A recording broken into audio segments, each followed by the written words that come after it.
So, welcome to the chat. I'm really excited about this. Maureen, you and I have had a lot of conversations about We business, have. about food, about restaurants. We share a lot of similar values and we share a lot of similar passions. But there's a lot of your story I don't know. So, although I feel like we have a lot of alignment, I'm excited to hear some of the details. So, to get started, instead of me introducing yourself, and we're going to get into some of your history. But maybe right now, introduce yourself by explaining to us what your business is today. What is your business, and what is your thing right now?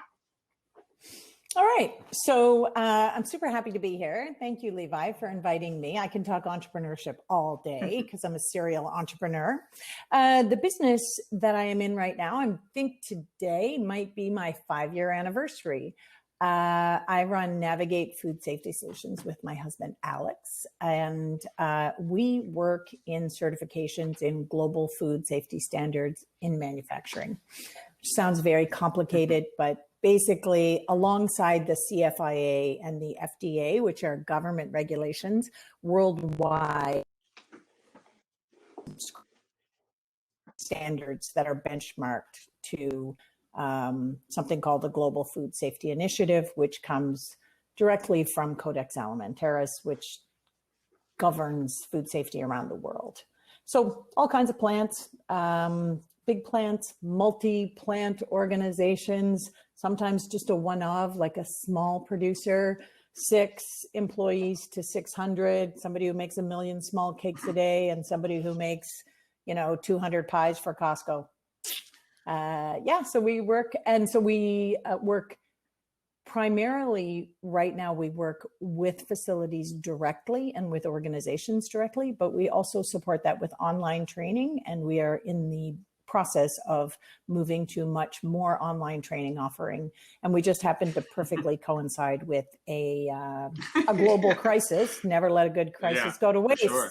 So, for once we're perfectly positioned, all those times that you miss and you just think, wow, if I could have been there, right? But here we are, we were poised. And when our subject matter expert got grounded, we were pretty happy to say, excellent, just stay here and we'll pick your brain and make some content out of that.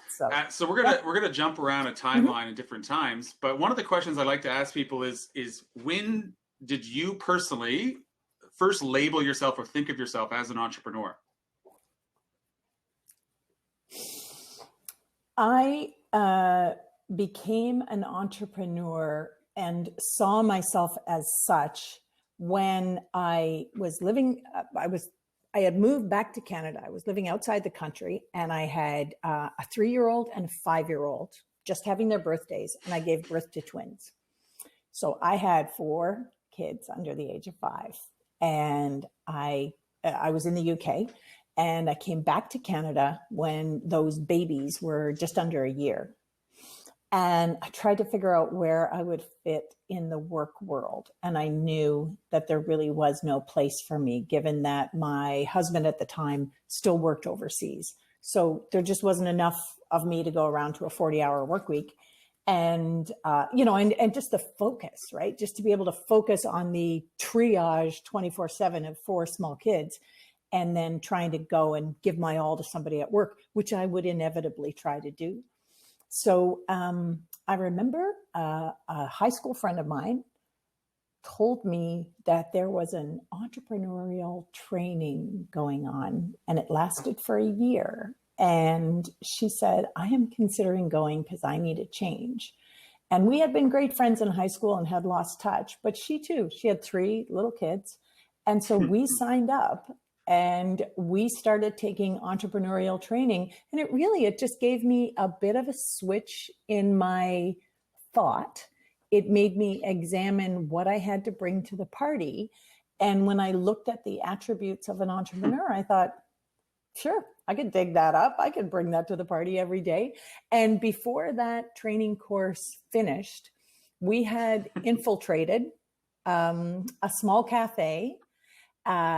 We had talked to the owner, and we had worked out an agreement that we would work part-time in that business for a whole year while we were doing our training. And we then bought that business for $1. because we worked while we were training. And so we brought all our party tricks, and we bought that business, and then we did a reno, and that business ran successfully for more than 20 years, put a lot of kids through school. And it was a business that could have been run by one person, but it took two mothers with small children. And we just gave each other the flexibility to know when life was getting in the way of work and work was getting in the way of life. And so that started my addiction with being an entrepreneur. So how did you start another project after that, or how long? I did. I stayed there for 5 years. And at that point in time, everybody's babies had grown up, and we both had flexibility, and we had both kind of honed our skills in areas where we needed to. And I then bought a restaurant that had 162 seats, that also had a nightclub and a processing plant attached to it. So not complicated. Yeah. So my relationship with the CFIA goes way back. Yep. So I blew right into that in my 30s. In my 30s, I blew right into that. And that was enormous. That was just the energy that took was outstanding. So I don't know if you actually know, but we connected a little bit back when I was doing some media, and you were working with Chef Michael Smith. And so I know now how you started, and I know where you're at now. Can you tie the loop there? Like, how did you go from restaurateur to essentially, I presume, producer?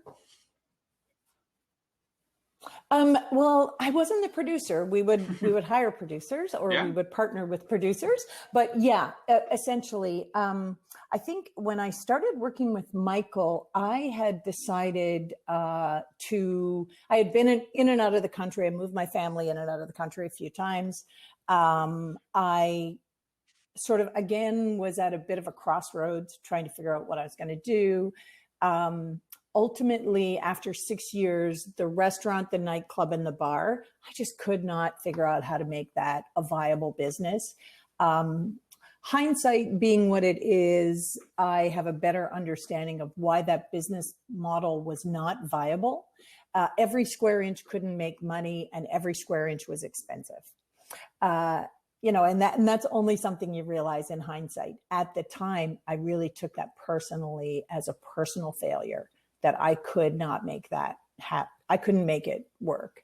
And it was like killing me. But I had a great business advisor at the time, and he just looked at me and he said, you don't need to keep doing this. You don't have to drive yourself insane. It's okay. It's okay. It's okay to call woe and save yourself. So I then came back in the country, and I was working for somebody else, and I decided that I needed to formalize my business education. I love business. I love food. I love business. I love, growing things. I like playing and stuff and making it grow. And I decided I wanted to formalize my business degree. So I decided I wanted to do a 2 and 2. So I was 1 year into my business degree, and Michael was doing a series he was into something with lentils, and he wanted to do a web series. And I agreed to come in and do a web series with Michael and my other dear friend, Greta Rose, who owns Cellar Door Productions and who is the original brand manager of the Chef Michael Smith brand. And so that was a longstanding partnership. So I stepped into that, and I just never left. I went in and did that web series, and I did all things. I was like making food, helping write recipes, testing, because it was small. It was a small production. It turned into, I think the next thing we did online was the very first time that Food Network ever commissioned a straight up web series as opposed to linear television. We then went on to to grow Chef Michael's food media production company. And of course, I was very entrepreneurial because we were taking things in-house that had been outsourcing, or Michael had been outsourcing for a long time. And so that was a super fun build to figure that out. I was there through a test kitchen build, moving our offices in there. We went on to do other productions. We traveled the world. We made some amazing, 7 years ago, I was in Morocco filming. I'm looking at the snowstorm and thinking, well, but yeah, so I played in there for a really long time, for 7 years, and it was amazing. We did some super cool things, primary creative. I love that. Ideas. I went straight from the customer to the negotiations to absolutely everything. Michael and I were great partners, and we had a ton of fun, and we made some really cool stuff that still, is viable today. But I did really learn the art of negotiation, the art of taking a customer who says, I have a thing I want to do. I want to attach celebrity to it. And so then, somebody has a strong desire to move a needle, and they say, what have I brought in this celebrity? How do you turn that into work? And how do you articulate the work and attach value to the work and understand what is possible for us to do as a team? What can we bring to the table? What is on our good customer? What is on their list? Can we satisfy their list and make a good business deal for us? Can we satisfy our imperatives as a company? We had a team of 6. Can we satisfy our imperatives, move their needle, and do something really cool in the process that's meaningful work, right? And then attaching the business to that. It's always interesting, the business of brand alignment, and what does it cost to have a brand alignment? What will your public tolerate? How many brand alignments? We've all seen somebody who will flog anything, and you just look and you go, oh my God, they're a brand trollop. And that they've overdone it, right? But how do you stay in that sweet spot? Anyway, super cool, super fun work. And then I really felt that I was ready to go back into working on my own bottom line. So just hearing from your original story about what you're doing now, and you're a positive thinker, I would say, like but Absolutely. You and I have the shared experience of taking a business through closure in our 30s, and we all know that's a really rough go. I was wondering especially if there's somebody else listening that it could be in a similar spot or will be in a similar spot as what you went through. Mm-hmm. And I know you're open with these types of stories. That's why I like to ask, but like after deciding to close, you feel like it's personal. I was there myself. How did you transition to being able to be the optimist again? Or did you what did you go through, and how long was it before you were really able to take on the restaurants or not the restaurant, but take on the projects and the schooling? Yep. Take us through some of that. What do you wish you were told the months after that closure? Well, I think part of being an entrepreneur is that it's really personal. It's super personal. And we can all see it right now with COVID. Some people have non-viable business models in the time of COVID. They're not failures, but you feel like a failure when you're in there. It's like, I did everything, but it still died on the operating table. I would say, I don't know if anybody really could have told me anything. I do appreciate that my good advisor said, you don't have to kill yourself to try and keep this alive. I would say what I had to do was I had to just keep paddling along until I realized that I wasn't happy signing the back of the check. Like that itch came back. For a little while, I was like, no, I just want to show up. You tell me what to do. You show me the target, and I will hit that target. I think that also coupled with the fact that I had 4 teenagers, and I was, I went through a divorce. I was trying to reconstruct my life in Canada.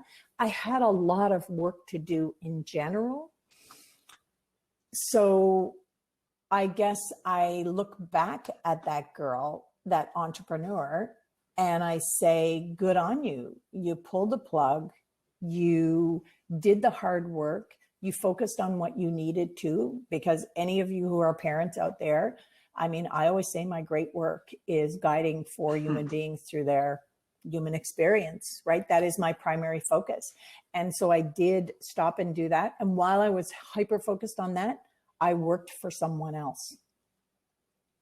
And I also have always worked for people who understand that you have a whole life. I've never had a horrible employer. I've never had employment where I was forced to show up when I really shouldn't have been there. I think that's one thing that I've always managed to do. But I guess I look back now and say, good on you for trying so hard to make something happen. And that, also I think makes me brave now. It makes me super brave to say, yeah, whatever, I'm just going to go out and kill it.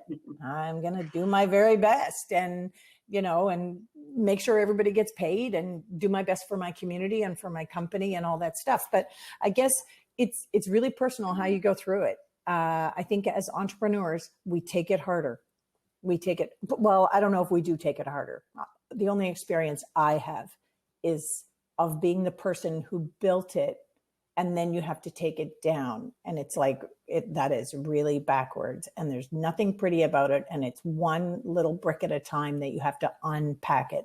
And so it's kind of a stab to the heart, every bit of it that you have to take apart, and you got to be tough. Yeah. If you're not at the beginning, you will be at the end. So when you decided to like work on your own bottom line, which I enjoy that saying, how did it feel when you said, I'm going to jump back into risk? How did that happen? It surprised me that I did it, because I think for several years, my husband, Alex is a global food safety expert, and he is, he loves to think about change. I went through his whole evolution of saying, okay, I'm working in this industry. I think things can be better. I'm going to have to figure out a solution. So I worked on that with him a lot, but we were running parallel to each other. I had my crazy and he had his crazy. And so we were just going like this, and then we kind of meet in the middle and unpack it. And he used to stick little things in, and he would say, well, whenever you come to work with me, or whenever you decide that you're going to, put yourself on my team. And to be fair, I'll be brutally honest. I can be a bulldog. Imagine. And I think sometimes, maybe the bulldog is much more tempered now, but I can be a bulldog. And I was a little bit worried. I used to say to Alex, you won't like me in business because I will bulldog you. I'll do it. I'll come right in and just like shake the shit out of it. And then as I looked at Alex building all his stuff and getting himself organized and turning his idea into a thing, and then trying to figure out how to give the thing a shape, call it something, market it, sell it, attach a value to it, I kept thinking, I need to throw someone at Alex. I need to find someone for Alex. What do I need? And then I started stacking up the attributes of what attributes does this person have to have? And one day I just thought, hot damn, I think it's me. Yeah. It's true. It was so obvious, but it was not obvious to me. I thought, like, I had this barrier about the bulldog being too much. And then I just thought, no, I know what he needs. It's me. I'm just going to show up there. And I had great angst about kind of giving up my super cool job and the great work and all that stuff. And, I had huge affection for that work. And one day I left my office that I had been in for a really long time. And the next day I took my little MacBook and I went to an office that I had rented, and I sat there by myself, and I just thought, okay, let's turn this idea into a company. It was a little lonely, but I didn't look back. It was funny. I did not. I only looked ahead, and I thought I would have regrets. I would have angst. I have pangs. It didn't really happen. I just thought, okay, well, there's a blank slate there. There's a blue ocean. What are we going to fill that baby up with? And I just started hacking at it. Any learnings or best practices you share with people on working with your spouse? I know my business partner was my wife, so I think that's always an interesting conversation. I think conversation is the thing. You've got to be willing to hash it out. And when I say hack it out, everybody doesn't go at it the same way. And as an entrepreneur, you have to trust your own gut often, because you're the only one with the idea. You're the one with the innovative idea, and everybody, like we've talked about this, if you're truly innovating, people should look at you like you're batshit crazy, right? If they're going like this, you just think, excellent, this is truly innovative. But it's a constant communication. It's a constant growing. It is knowing when to give and when to take. And it's also knowing that sometimes you just have to walk away and you just go, okay, in my heart of hearts as an entrepreneur, I think we should be doing A, B, and C in this order. Sometimes you just have to stand by and watch C, A, and B happen. And it still works out surprisingly. And it's also, especially when you're super close, it is understanding that breakdown is a good thing, because breakdown is a line in the sand. And when you hit breakdown, it's because you've crossed the line. So somebody else has a line that you don't know anything about. And when you get to breakdown, it's like, okay, well, we've established that I am never putting my toes in there again, or you've established that you're not going to put your toes there again.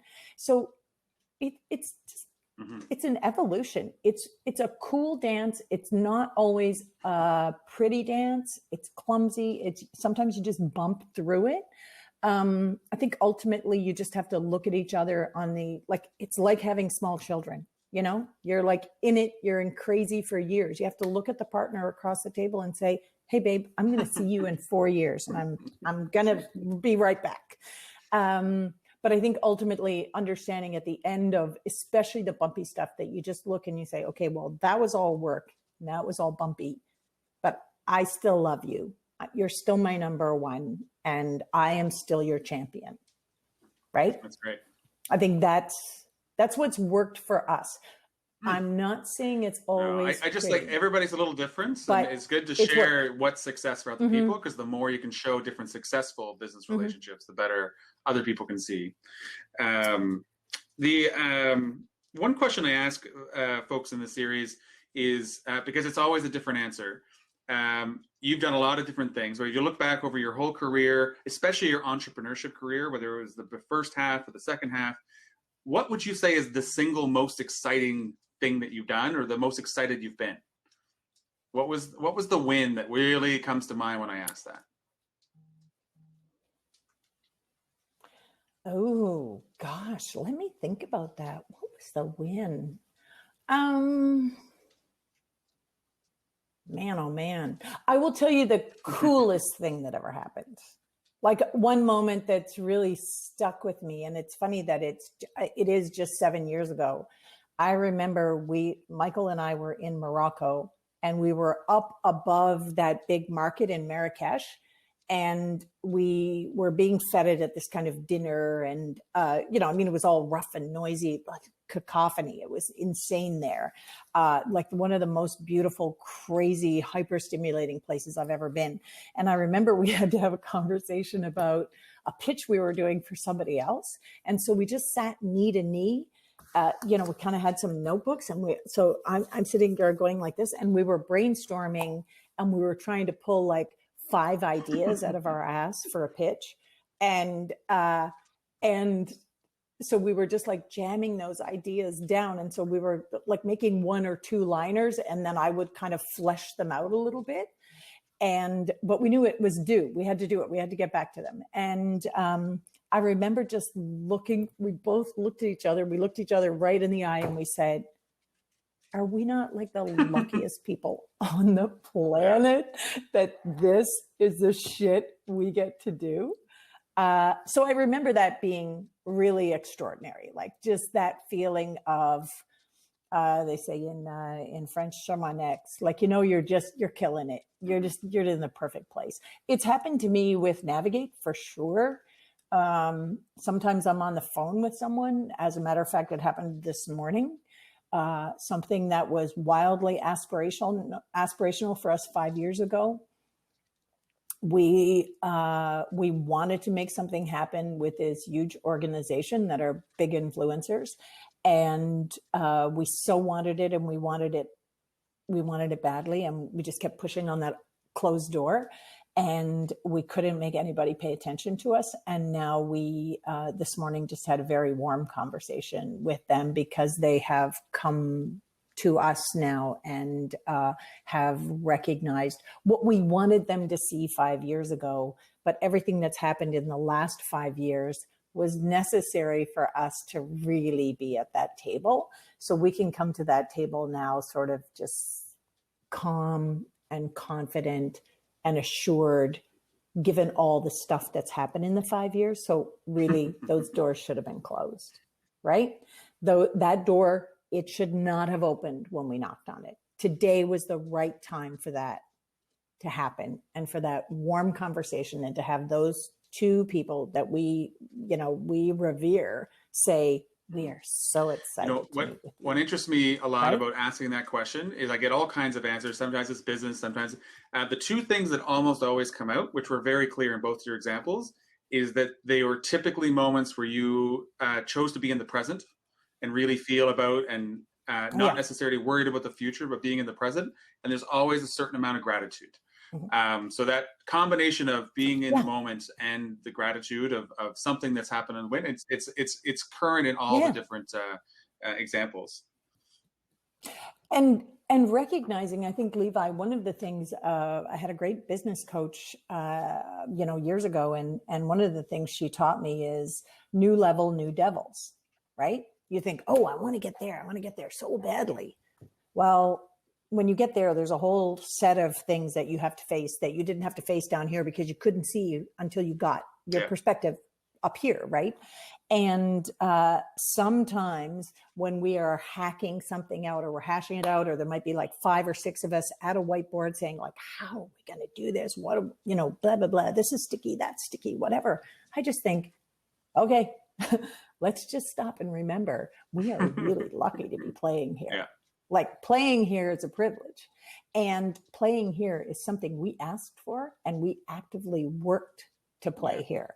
So let's not get too upset about the fact that we're all hard at it and trying to come up with solutions. Well, because we asked to go to that level, and that level is a place of privilege. I do enjoy, new levels, new devils is something I am definitely stealing. That's. Oh yeah, Pat Monsieur, all the way. New level, new devil. A somewhat complimentary question, and I know we actually had a chat about nobody has it all figured out, and nobody has everything running smoothly under their hood, and they're afraid. If I was to ask you to look back and the mistake that makes you cringe, that you wish you had known better, or that you should have known better, anything pop to mind of things that you could share? Let me think. Oh God, I am trying to think what one would make me cringe. I think a couple of times, I would say this is the thing I revisit most often. And it's really similar to if you go out and you drink too much and the next day you go, God, did I really have that conversation? I sounded like such a dick, pardon my language. I just didn't sound, it wasn't my best response or whatever. Sometimes you get cheeky. I would say sometimes in business, I find myself in front of someone and I'm having a conversation. And then afterwards I unpack it and I just think, uh-oh, that person could have written a book on that subject. And here I was waxing on philosophical about this tiny little bit I know here. And I think that comes back to listening to people and understanding where they are. And so I still check myself on that. And I also check myself on not seeing people where they are sometimes. Like sometimes I think, well, why aren't they doing it this way? Well, because they can't see that way. They're not there yet. They have a few steps to go before that. So those are the things that are cringeworthy for me. I think, I don't know. I'm not quite sure. Sometimes I get bulldoggy with lenders, and I regret being bulldoggy with lenders, but lenders still, I'm super happy to say I have good lenders and I have good partnerships. So one of the things you said, and we had a couple of chats previous to this, is that looking back, you've been able to be very patient with your past selves, and I think that probably has a lot to do with the way you see past, things that didn't go quite the way planned. Yeah, well, my statement to myself often when I unpack things and I think, oh, well, that was kind of a silly move, or that wasn't a smart move, if I could do that one over. But then I look and I think, okay, well, that girl, given what she knew and her life experience, was doing the very best, because I do know intrinsically who I am is I do try to bring my best to the table. I do try to always be growing. I'm always trying to get as much information as I can so I can make informed, good, caring decisions. So I know that's who I've been all along. So often I make decisions coming from a good place, but my present self has a lot more experience and a lot more wisdom than my 40-year-old self did, right? So I look and I say, okay, that girl was doing the best she could given the situation and what she knew. Yeah. So I have a couple of interesting questions coming in from the audience. One of them's come up in earlier conversations. Sure. Have you experienced any struggles, specific or relevant to you being a female entrepreneur? Yes, and yes. I mean, one of those hallmark moments was I was in a room negotiating. I was the only female in the room. There were 7 people, and we were negotiating a brand alignment and how that would roll out and what was in scope and not in scope for a contract. And we were in Toronto. So this was for the Pan Am Games. And afterwards, one of the people with whom I was quite friendly, I'd done a lot of business with him, said, as everybody was packing up and taking their briefcases, he said, so what are you doing for the afternoon? Are you going to go to a spa, have a mani, have a pedi? And I just looked at him and I said, no, I'm going to work because I work for a living.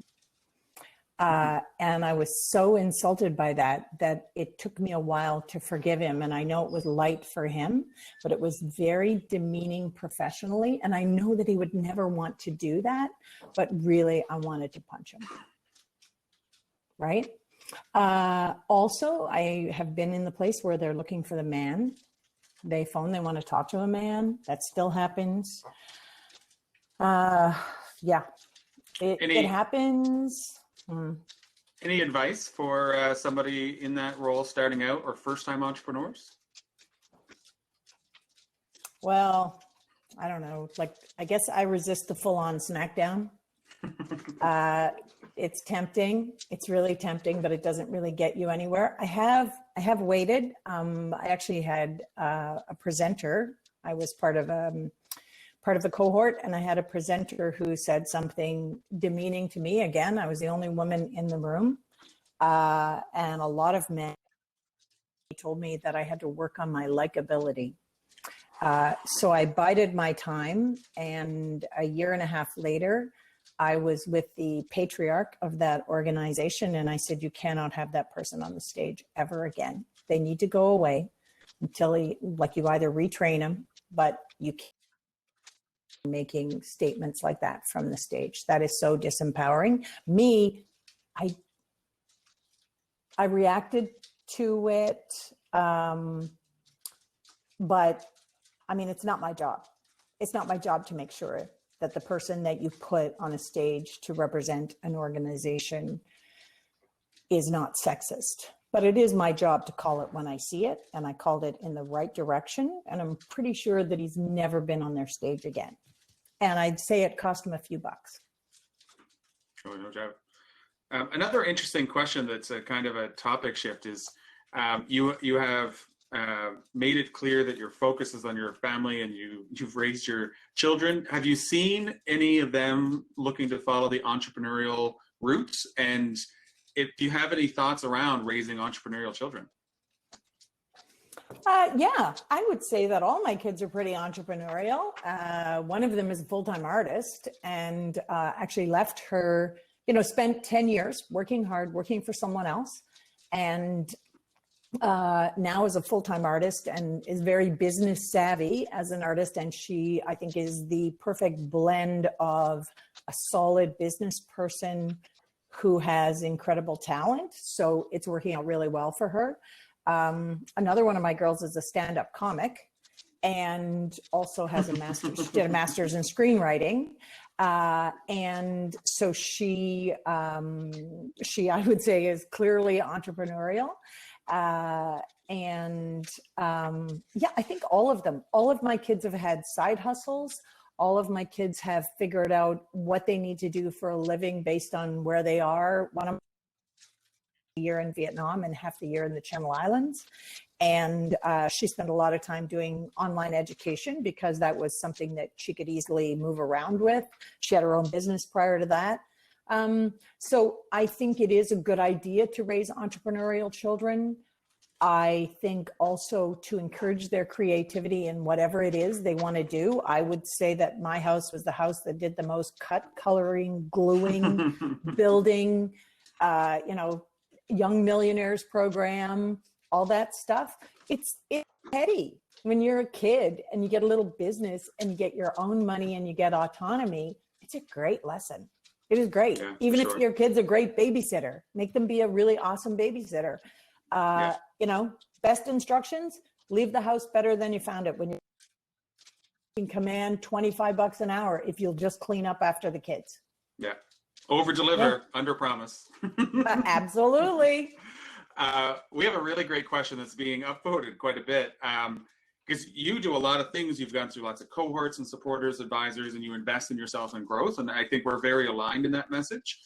What do you think are key activities that you would recommend to entrepreneurs that they invest their time in? Well, number one, invest your time in your circle of 5.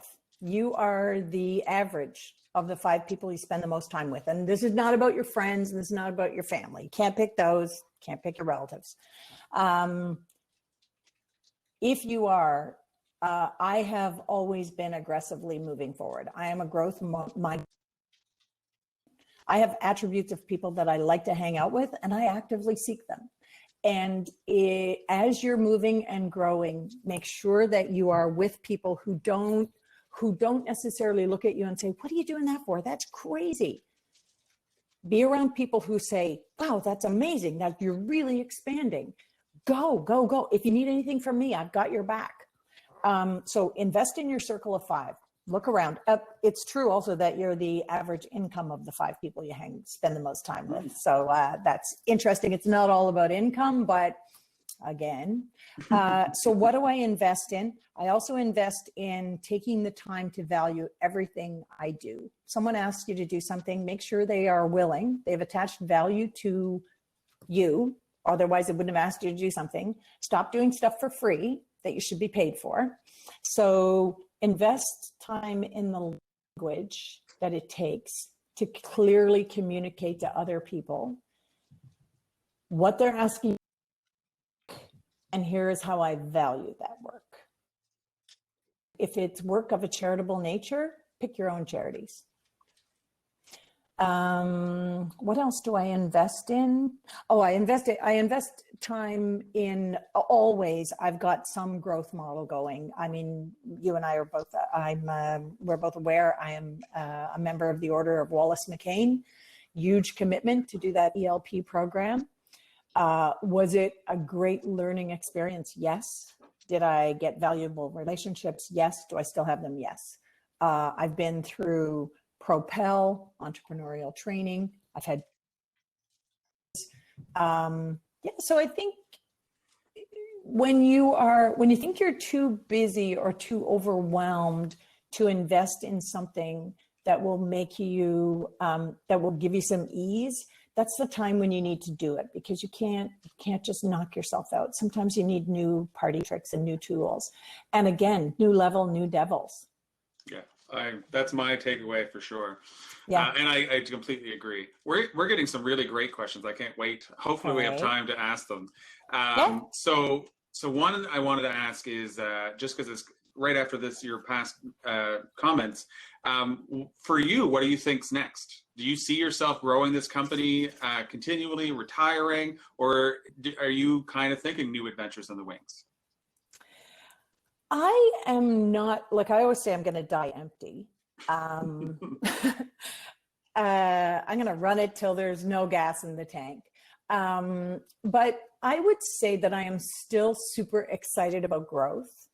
I still have ideas in the back of my head. Like I have ideas for businesses that have nothing to do with online.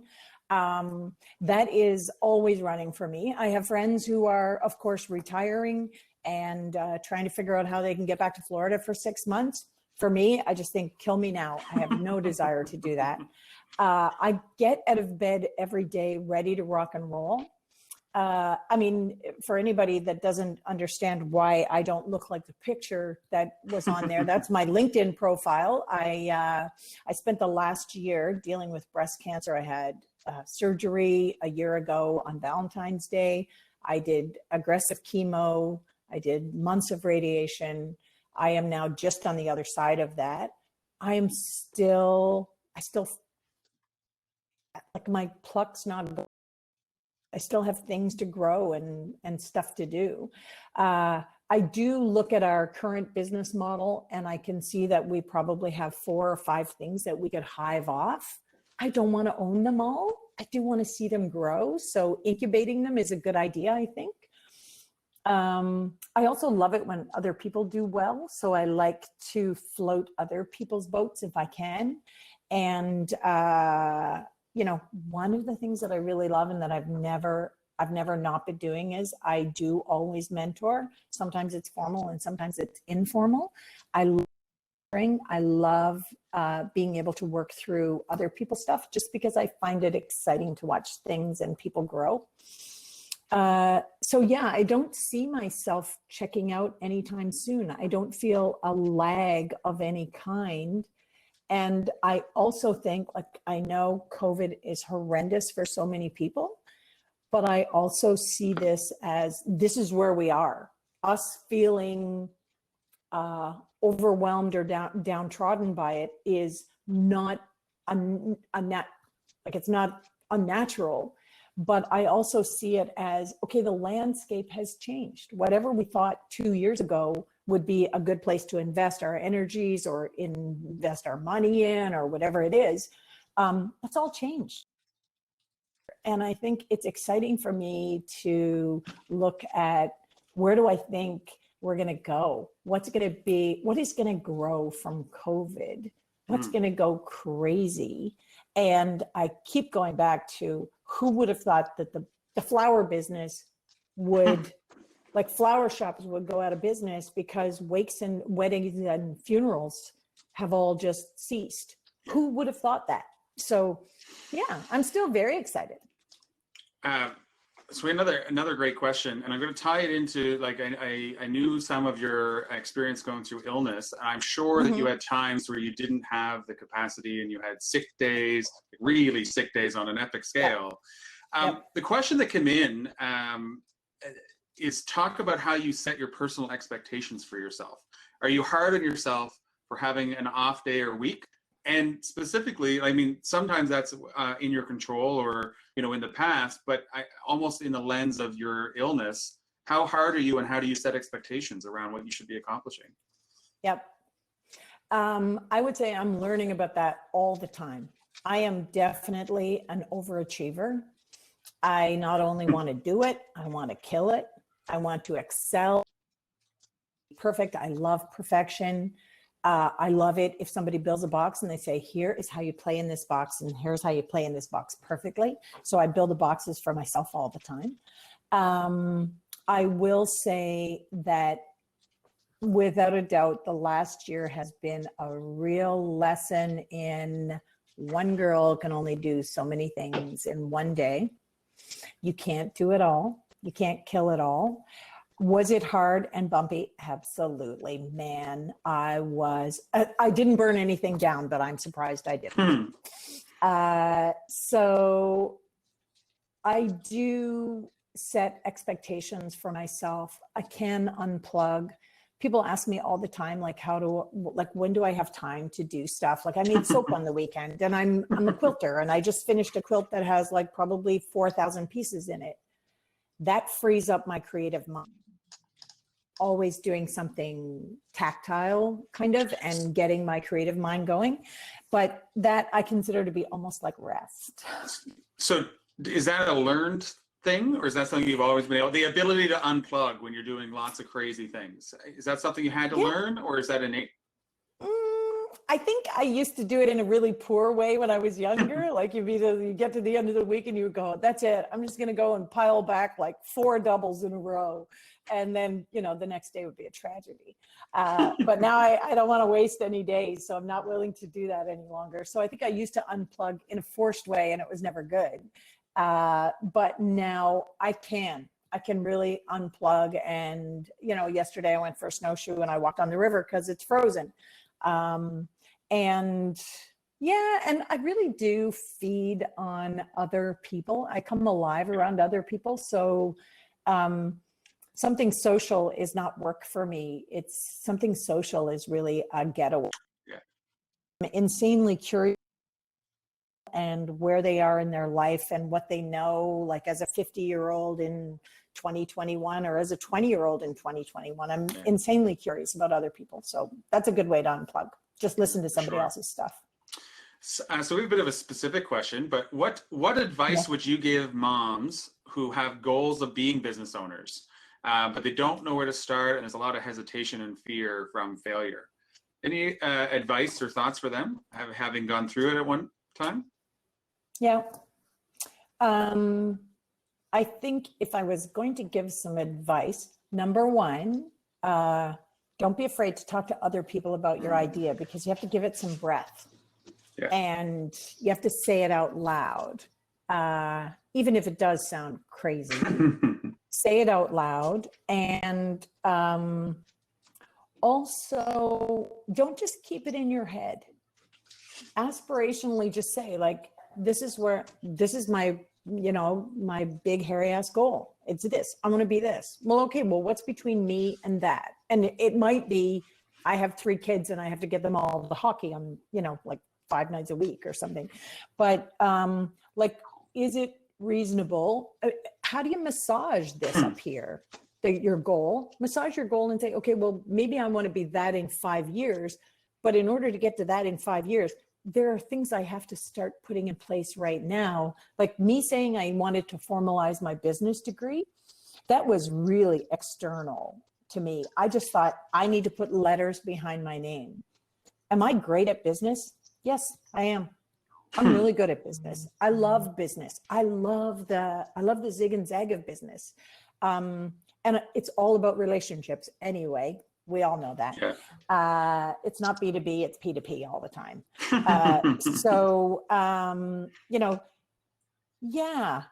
Make it real, talk to other people about it. And don't forget that, like, I used to be afraid of bothering people with questions. Like I used to think if I could just ask a real live human being about that without being afraid, don't be afraid to ask questions. And also, never a waste of time for somebody who's already been through it to walk you through it or talk you through it. Like, I'm excited to talk about stuff I've already done. Otherwise, I wouldn't be having a conversation with you, right? Yeah, for sure. I'm excited to talk about that stuff. And learned the most from other people. Like I consume books about everything, but where do I learn the most stuff from? Other people. So I have one other question I'm going to share from the audience. Because you're growth bulldog, you know, you've done a lot of things. You're always looking forward, which are all great. Has there ever been a time when your growth or your focus on growth has backfired?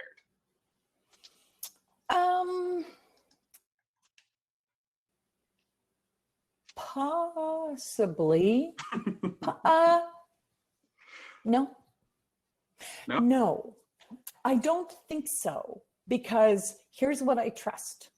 As I said earlier, knocking on closed doors, I used to take it as, damn, that door's closed. How am I going to get it open? How am I going to get it open?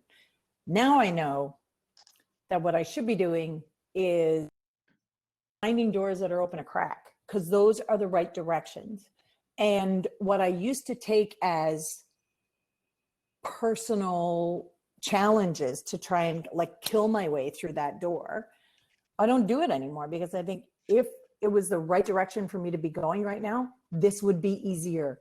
This would be easier. And I'm not talking about going to a funder and convincing them to give you $250,000 because you need it. Like that's, yeah, sure, go kill that.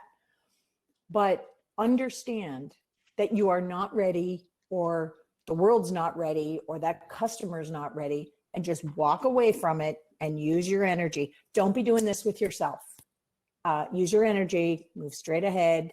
So I would say I don't regret growth. I don't think I ever have. I have tried to move in directions where it didn't work out, and eventually, sometimes it's than others, but it always comes back to that was not the right thing or the right time, and that time will come. And it does. The outcome in front of you is never the outcome. Outcomes only reveal themselves 6 months later, 6 years later. You look back and you go, man, if that shitty thing hadn't happened to me, I would never have made it to here. So I'm really patient with that. Yeah, that's great. I only got through about half of the questions I wanted to ask, because everybody's been so engaged, and I really want to hear more. So maybe this is part one. I am going to bring this to a bit of a close, just Sure. you know, so that we keep keep the timeline. You know, that's me being the eagle and and processing. I'm an eagle. I love that. Yeah. So I'm gonna, but I would like to give you the final words. Is there anything that I haven't triggered that you'd want to make sure you get out as a key message today? I don't. One of the things that I'll give you one thing that I've taken very seriously during the time of COVID, and I think we've talked about this, Levi. It doesn't really matter what your superpower is. If you have a superpower, please be using it. Sprinkle that shit around like confetti right now, because there are a lot of people who just need someone to come in and put a little puff in their wings. So whatever it is, if you're a good listener, if you're a good accountant, if you're good at strategizing, or if you have connections that other people might need, use your superpowers right now when a lot of people are struggling in business. And also use the superpower of your wallet. Support the people that you want to be viable through this. Yeah, that's great. And I believe that that's a big reason why I am doing this series, is I think that's the superpowers to bring people together and have really engaging conversations. So yeah, I really enjoyed our conversation today.